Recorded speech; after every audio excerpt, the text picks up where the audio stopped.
नमस्कार दोस्तों।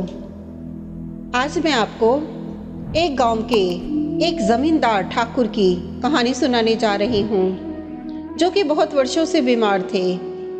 इलाज करवाते हुए कोई डॉक्टर, कोई वैद्य नहीं छोड़ा, कोई टोने टोटके करने वाला भी नहीं छोड़ा, लेकिन कहीं से भी थोड़ा सा भी आराम नहीं आया। एक संत जी गांव में आए, उनके दर्शन करने वो जमींदार भी गया और उन्हें प्रणाम किया। उसने बहुत दुखी मन से कहा, महात्मा जी, मैं इस गांव का जमींदार हूँ, सैकड़ों बीघे जमीन है मेरी। इतना सब कुछ होने के बावजूद मुझे एक लाइलाज बीमारी है जो कहीं से भी ठीक नहीं हो रही। महात्मा जी ने पूछा, भाई क्या रोग है आपको? जमींदार बोला, मुझे मल त्याग करते समय बहुत खून आता है और इतनी जलन होती है जो बर्दाश्त नहीं होती। ऐसा लगता है कि मेरे प्राण ही निकल जाएंगे।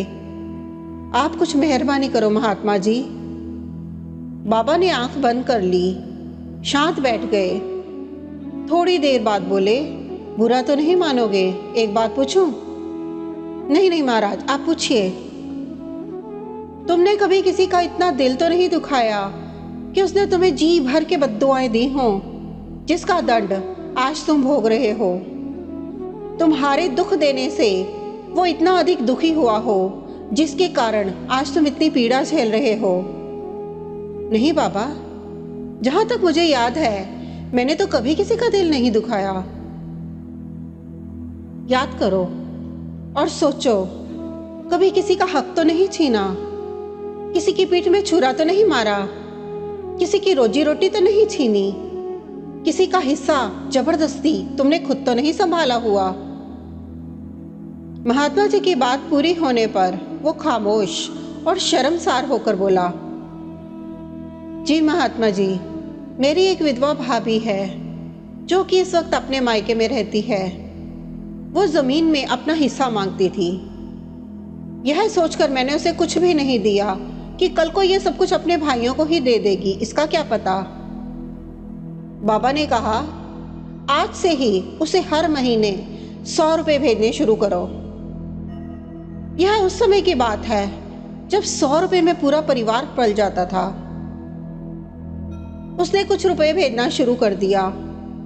2-3 हफ्तों के बाद उसने बाबा से आकर कहा, महात्मा जी, मैं 75% ठीक हूं। महात्मा जी ने सोचा कि इसे तो पूरा ठीक होना चाहिए था, ऐसा क्यों हुआ?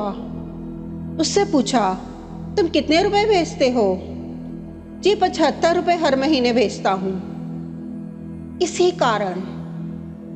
कारण तेरा रोग पूरी तरह ठीक नहीं हुआ। संत जी ने कहा, उसका पूरा हक उसे इज्जत से बुला कर दे दो। वो अपने पैसे को अपनी मर्जी से खर्च करे, अपनी जमीन जिसे चाहे दे दे। यह उसकी मलकियत है, इसमें तुम्हारा कोई दखल नहीं है। जानते हो वो कितना रोती रही है, जलती रही है, तभी आपको इतनी जलन हो रही है। जरा सोचो, मरने के बाद हमारे साथ जाएगा ये सब क्या? जमींदार को बहुत पछतावा हुआ। उसने फौरन ही अपनी विधवा भाभी और उसके भाइयों को बुलाकर सारे गांव के सामने उसकी जमीन, उसके हक का पैसा उसे दे दिया और हाथ जोड़कर अपने जुल्मों की माफी मांगी। उसके भाभी ने उसे माफ कर दिया और उसके परिवार को खूब आशीर्वाद दिए। जमींदार का रोग शीघ्र ही पूरी तरह से ठीक हो गया। अगर आपको भी ऐसा कोई असाध्य रोग है तो जरूर सोचना, और अगर नहीं भी है तो भी कहीं मैंने किसी का हक तो नहीं छीना है, इस बारे में जरूर सोचना। किसी का इतना दिल तो नहीं दुखाया कि वो बेचारा इतना बेबस था कि तुम्हारे सामने कुछ कहने की हिम्मत भी नहीं कर सका होगा, लेकिन उस बेचारे के दिल से आहें जरूर निकली होंगी जो आपके अंदर रोग पैदा कर रही हैं, जलन पैदा कर रही हैं। दोस्तों, याद रखो, परमात्मा की लाठी बिल्कुल बेआवाज है। अगर आपको ये कहानी पसंद आई हो तो इसे लाइक कीजिए, शेयर कीजिए, कमेंट कीजिए और सब्सक्राइब भी जरूर कीजिए। नमस्कार।